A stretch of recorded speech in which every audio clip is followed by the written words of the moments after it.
My name is Gary Lepine, for those of you who do not know me, and I'm a member here at Bow Valley, and I have the privilege to share some thoughts with you this morning. It was August 27th of this year. It was a somewhat busy, disjointed work day. I was working from home. It was just one of those days where there was too many things going on, and you're trying to focus on all the busyness and whatnot, and et cetera, et cetera. And so that was kind of my isolated, put your head down, get things done kind of day. That evening, right after work, I was heading, I live in northwest Calgary, I was heading to southeast Calgary to visit some friends, which I foolishly decided to do over rush hour.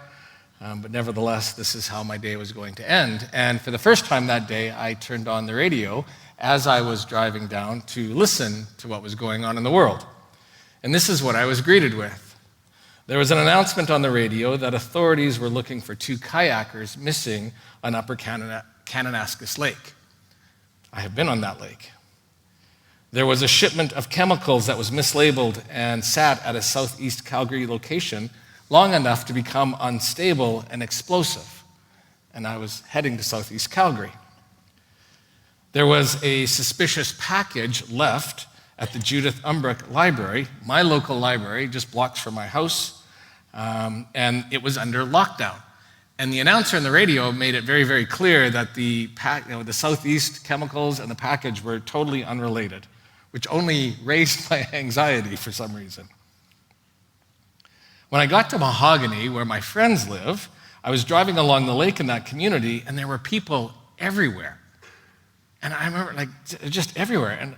And I found out afterwards that they were looking for 2 individuals that they believe were lost on the lake. And I remember thinking that day, what is going on? What is happening? And don't get me going about all the other drivers who I'm sure were trying to kill me on my journey through rush hour traffic. And I remember, it was just that moment where you pause and you think, I should just be back home and keep my head down. This is nuts.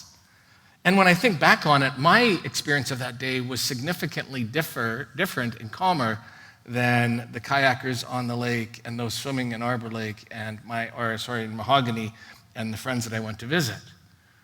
But nevertheless, there's that moment where you just pause and you go, what on earth is going on in life? We have been looking at Peter's letter. Steve has been walking us through. Peter's letter, it is really a curious and powerful message that we don't often visit, but probably need to on more frequent occasion. Just as a reminder of some of the things we've been talking about, the letter is written to, quote, those scattered throughout Pontus, Galatia, Cappadocia, Asia, and Bithynia, which was considered Asia Minor at the time, and in that it covers about 129,000 square miles. So to put that in perspective, Alberta is roughly 255,000 square miles, so about half the size of Alberta. This is who Peter's writing to. So it is a vast area. Now remember, no cars, no transport, no phones, no social media. So a vast, vast area. And when you take a look at the history, and it's modern Turkey, if you're interested, and when you take a look at this area, it was incredibly diverse. And it was basically held together through trade routes and Roman expansion. This is what kind of populated this area. But there were very few cities, smaller centers here and there. So large geographic area, communities that were spread apart, culturally remote, and very, very culturally different and diverse. Numerous languages that would have been spoken religiously. It would have been all over the place. There would have been Greeks, Romans, Jewish populations, as well as all the ones that Peter just mentioned. And some would have lived there. They would be indigenous to the area, and others would have moved in for any number of reasons. The one thing that kind of held the whole area kind of connected together was Rome. Rome had that expansionist kind of thing where it conquered, and it just conquered everything in the area. And it had a rather interesting approach to how it conquered. Rome's approach throughout its entire area, and when you take a look, it conquers the whole area, all up into London and that whole bit, and its approach was simply this.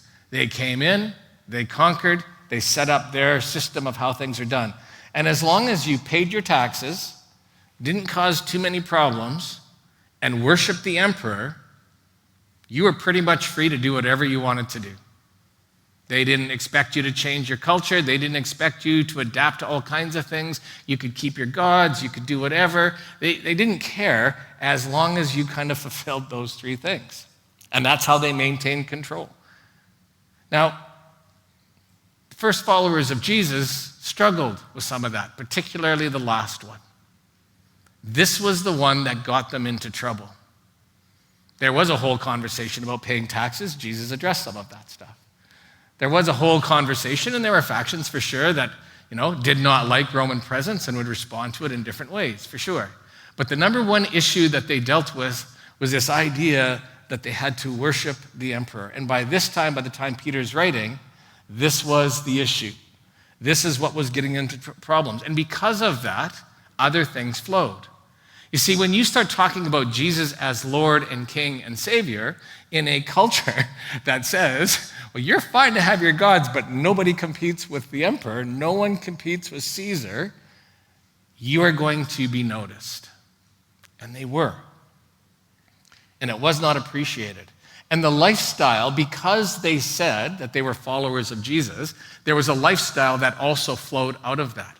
So it wasn't just that they didn't worship Caesar, but the consequences of worshiping Jesus, being a disciple of the carpenter from Nazareth, meant that their values were in conflict with the values of the Roman Empire. Vastly different, totally opposite in so many ways. And so because of this, the followers were out of place, displaced, increasingly being pushed to the margins of society, and then eventually fervently kind of persecuted for their faith. They were seen as the cancer of the area to be dealt with. So the Christians Peter is writing to were suffering because they were living by different priorities, different values, and different allegiances than to most of the people around them. I'm thinking in that context, it would be very easy for them to feel isolated and alone, afraid, anxious. And so what does Peter say to this largely dispersed group of individuals? Well, I have used this quote at least once, I think twice with you before, and I share it again because it anchors this story and it anchors pretty much everything I do when I talk about these things. But Alistair McIntyre is a theologian and philosopher, and he writes this in a rather cumbersome book. He says, I can only answer the question, what am I to do, if I answer the prior question of what story or stories do I find myself a part. See, in essence, what Peter is going to do, he says, let me remind you of the story that you are a part of. And so that's what I would like to do this morning, is walk through Peter's words to remind us of the story that we're a part of. Because once you have an idea of what your story is, what narrative you believe orders the world in which we live, then you can answer the question, how do I live in such a world? So let's start with what Peter has to say. Now, the passage that I want to look at, it's the second chapter, verses 4 through 10 is the larger chunk. So the first part of that, verses 4 through 8, is a curious passage. It's really interesting because this is where Peter comes in and says, you are living stones, which is curious because stones are not alive, right? Like, it just doesn't make a whole lot of sense, and you kind of figure out. And basically, this is the summary that Peter, and it's an old metaphor that is firmly embedded in the Old Testament, where God talks about building a building, that he's constructing a community, a people. And he uses this illustration. He says, I'm going to take a stone, but it's not just any stone. It's a stone that is alive and becomes the cornerstone. Now, for those of us who, again, some of you will get this, had kind of do some work on this one. See, the cornerstone, when you build a building, not a stone, it's the one that basically supports, it's foundational. It holds everything together. It keeps things stable. Without it, things collapse. So this is the imagery. But he lays, it's not just a physical building, but a spiritual one, a one that's alive, a one that's impact. And the prophecy, this is always used, or often used in the Old Testament, to refer to God's presence in the world. And guess where that ends up being? With Jesus. right? So the New Testament picks it up and says, it's Jesus who, and this is what Peter's saying, this cornerstone, this foundational piece is Jesus. And what God did in Jesus is the foundation for everything else that's going to come.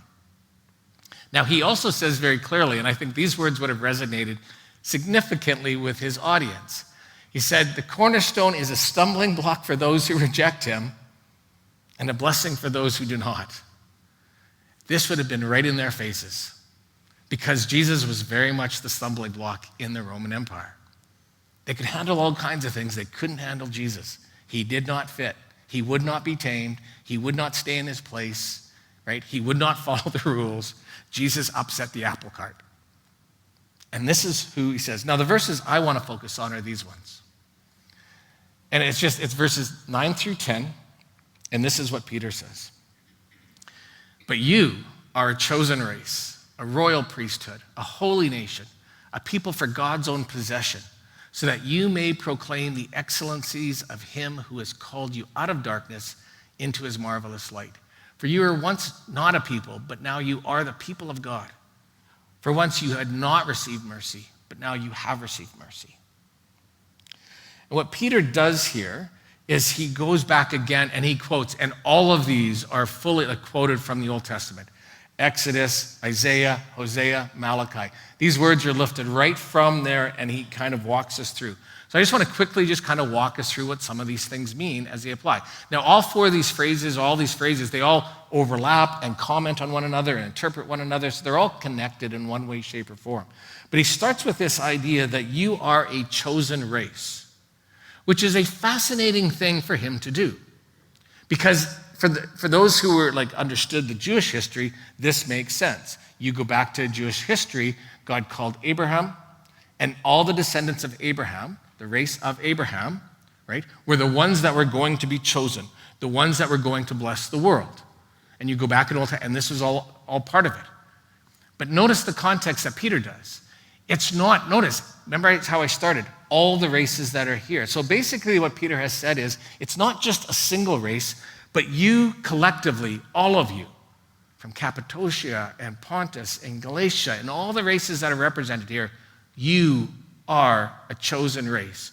Not because of where you were born or who you were descended from, but because you believe in the cornerstone. As one author put it, what is absolutely mind-blowing about this statement, just to put a little bit of a point on it, here is the foundational cure for the evils of racism in human society. See, racism has no place in the church because we are all a chosen race. Let that sink in for a moment. That is a powerful, powerful message that would have shook the foundations of the first century, and it did. The next phrase he says, you're a royal priesthood. And actually, the royal priesthood and what comes after are all connected. The royal priesthood, again, for the Jewish people, they would have understood this, right? For some of us, it's a little bit foreign, but for the Jewish people, they understood that the priesthood was a group of individuals set apart, and they had a task. Their job was essentially to mediate between humanity and God and humanity. So the basic idea was that we were not fit, humans were not fit to enter the presence of God, and so had to go through an elaborate process to enter the presence of God, and then God would also go through an elaborate process to communicate with us. And it was the priesthood that was set up to do this. And there's reasons for all this, and the holiness of God, and there's a lot, that's a whole other message. And if you want to see how involved it was, read the book of Exodus and the book of Leviticus, and you get a sense of the process. And again, Peter takes this concept that they would have been, well aware of, or some of them would have been well aware of, and said, this is now us. This is you. Our job as a royal priesthood, and notice the royal part to it, again tied to the King Jesus, who is the cornerstone, and all that's going on, right? So adds that royalty. Now think of who he's writing to. They're probably not feeling very royal. They're kind of on the opposite end of royal. And he said, no. You are a royal priesthood. Your job is to bring God's presence to humanity. And your job is to bring humanity into the presence of God. What? You mean all of us? All of us. You mean not just that special class of people? No, all of us do this role. He kind of builds on that when he talks about being a holy nation. These two phrases go hand in hand, and this one echoes back to that chosen race a bit. And again, sometimes in the language, we stumble upon it, because usually when we think of holy, we think of that moral purity part. And there's an element where that is true. But in this context, and in most of the scripture, when they talked about something being holy, it literally meant to be set apart for a purpose of God. So this is why you have holy temples and rocks and bread and people and all kinds of things in the Old Testament, because it wasn't about a moral quality bit, it was about what your job was. This was set aside for this purpose. Your job was to do this. And what's fascinating about this, again, Peter, is just, do you realize who you are? You were brought into existence to be something. You're not accidental. You're not incidental.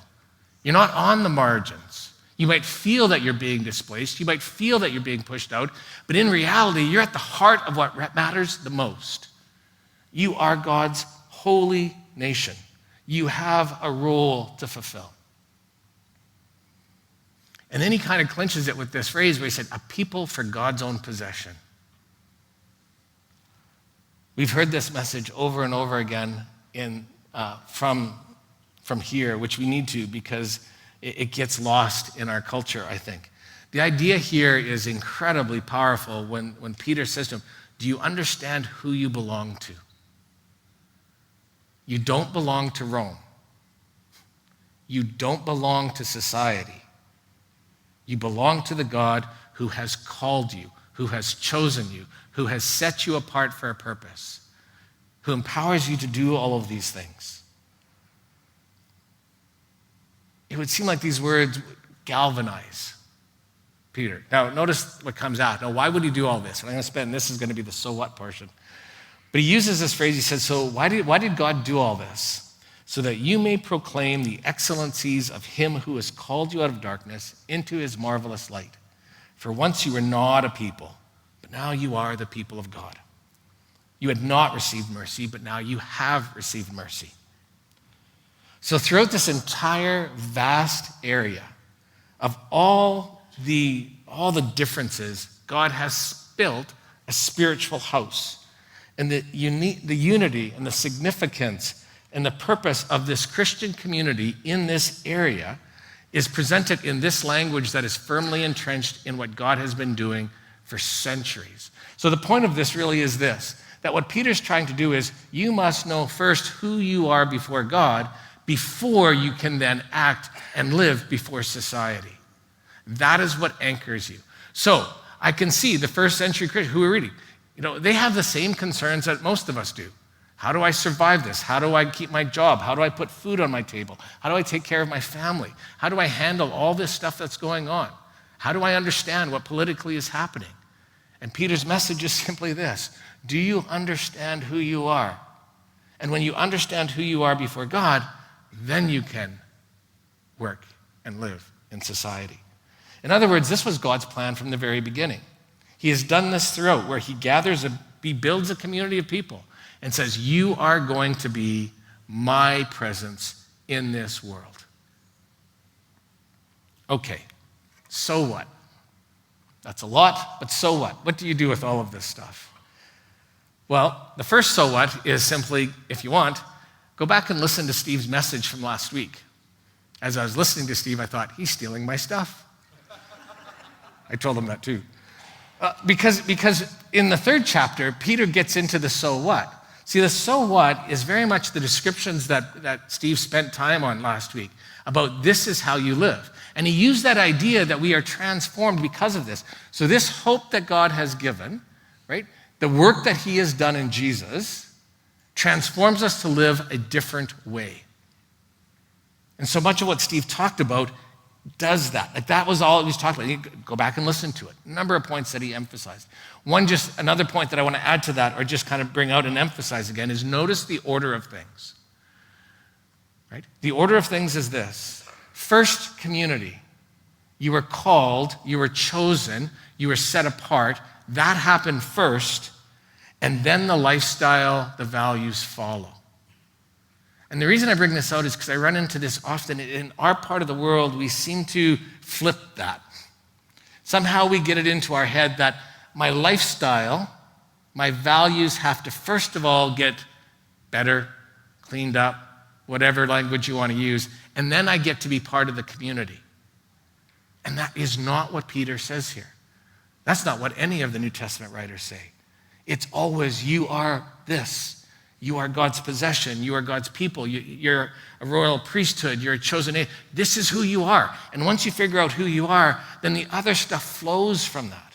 You don't earn your way into the community. You accept that you are brought into the community because of what Jesus has done for you. And that is a radically different message than they would get from pretty much any other part of society. All the other groups that existed, and even today, all the other groups say there's a certain, you have to do things first before you're allowed in. And Jesus flips that on its head.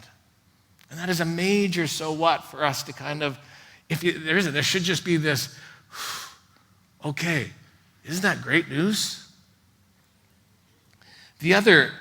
Another so what is the purpose of this kind of community is one that proclaims the excellencies of God's story, a better story. That's the second half of that verse. It kind of ties into the McIntyre quote. It's the one that I've kind of been playing with. That, you see, Rome had a particular story of how the world was supposed to work. And it worked rather well for them for a long period of time, in a sense. Their way of doing life and how life was going to work was they would dominate. It was by power and might. They would come in and they would rule by force and dominance. That was Rome's story. And we've heard that throughout this series. This is what first century Christians and others and anyone else had to deal with. But the community are described in these words, in these pages, resists the urge to respond in kind. It deliberately makes a choice to choose other, to live by a different story, and one that we believe to be better. See, that's the idea when it says the excellencies, we proclaim the excellencies of God. That word that's used there, it's all of the things that God has created to be fundamentally good and true and beautiful about the world. And the question is, though, but do you believe that to be true? Do you believe that to be a better story? Because it sure is hard not to buy into the other stories. It sure is hard not to believe that you meet force with force. You meet power with power. That is how we change the world. But that is not what this community did. History tells us that this community radically changed the world. I mean, think about it. This scattered bunch of individuals who they had no power. They didn't have any of that. So in other words, they changed the world not through military or political or social or economic might. They did it because they were a community of hope that lived a different way. And that better story was attractive. It gathered people from everywhere because it resonated with who they were and how God had created them. The way in which the first followers of Jesus changed the world was that they lived the hope that they had been called to. Radically different. Hope created that kind of community. And I think in turn, that kind of community then can bring hope to what feels like an increasingly chaotic world. And I think the so what here for me is it any different now? Because it sure looks when there's a story, isn't there? There's all kinds of stories. The moment you wake up, the moment you leave this building, you will get bombarded with stories. We always do. There's all kinds of stories about how the world is supposed to work. Do you believe that the story that God has called you to be a part of, that you have accepted to be a part of, do you believe that it is a better story? Do you trust that in the face of all the chaos, this will work, to put it bluntly? Now, there's one major challenge with this view of community that I also want to add as a so what. And it's me. I'm the challenge. I'm the issue. I could say this includes all of you, but I thought it was more tactful just to say me and let you decide where you fit into all of this. Let me try this on you. I recognize very clearly that not all of you were born in this part of the world or not have lived in this part of the world for a significant period of time. But there are a number of us who have been born and raised, and we've lived here a long time. And the reason I point this out is because we tend to think about community rather differently than this, and differently than other parts of the world. Some of you know this very clearly. We tend to think of ourselves as individuals first, putting priority on my choices, my life, my goals, my desires, my accomplishments. My identity is therefore determined by all of these things that I myself do. Matter of fact, even as I read this passage to you, take a step back and think, because this is typically what people like me do, is you read, you are a chosen race, you are a royal priesthood, and I think, me. I am a chosen race, I am a royal priesthood. And the language, and Peter, the words, the you there is plural. I mean, obviously it makes sense that you take it and apply it to yourself, and you're part of this group. But the idea here is that it's a community. It's not based on being an individual. And it's hard to kind of talk through this because it's kind of like, it's just the water we swim in, the air we breathe. We don't recognize that we think a certain way. And there's been a great deal written about this, how a staunch, independent individualism, how it's shaped church in our part of the world versus so many other parts of the world. See, other parts of the world think differently. Meaning and identity are found by who you're related to, who you're connected to, not what you've done personally or individually, to put it kind of bluntly. And it's a very different way. And so here's the phrase, for us maybe it's this. There's a difference between being a collection of individuals who get together on occasion and a community that does life together. I am amazed, I've mentioned this before, that I work for Alberta Health Services in the hospital, and one of the eye-opening things, and this wasn't the norm for sure, but one of the eye-opening things that kind of caught me by surprise was how many truly disconnected people exist in our world. They have no family, no friends, no community. They are connected to nobody. They have no one to visit them. They have no one to take them home. They have no one to pick up food for them or prescriptions or take them to a doctor's appointment. Like when you work through all that, they don't have anyone. And I paused and I went, how do you do this? Like, how does this work? And I understand and I get it. Life can be very complex, can be hard. Maintaining relationships, both friends and family, can be a challenge, no question. I think God's community, though, is called to be something different. We do life together. You don't have to do this alone. But I'm the problem with that because I like doing things alone. I'm an introvert. I don't like to ask for help. I talk with my best friends about this all the time. Why didn't you ask for help? I don't know. It's just hard to get it out of your head. It's a challenge to think differently about yourself in our part of the world. So just wanted to plant that, to take a look around. So here's a phrase I started to use. I don't know if this will help you. To get myself thinking differently, I started using the phrase that these are my people. These are my people. So take a look around. I know this is risky. Take a look around. But Valley, these are your people. These are your people. Now there's another second part to this that is part of the challenge is the church is not Starbucks. Starbucks, when you read through the history, was founded on the idea that no matter where in the world, no matter what Starbucks you went into, no matter what, where you were, you got the exact same thing. They wanted the experience to be consistent, the same, exact. Whatever you ordered, if you ordered it here or ordered it there, you know exactly what you're getting and it would meet your expectations. That was the model that they were founded on. Now that might make sense for a coffee chain. But that is not the church. We are not that. We are anything but consistent. We are anything but the same. We are, the phrase I use, we're weird and wonderful. See, the problem is we're not consistent. And the first church wasn't. Like the problem is we take a look at it, we idolize and say, oh, they had it, everything was down pat. That is not us. Let me try this on you. I have a note, whether I'm going to do this or not. You can tell me afterwards whether this worked.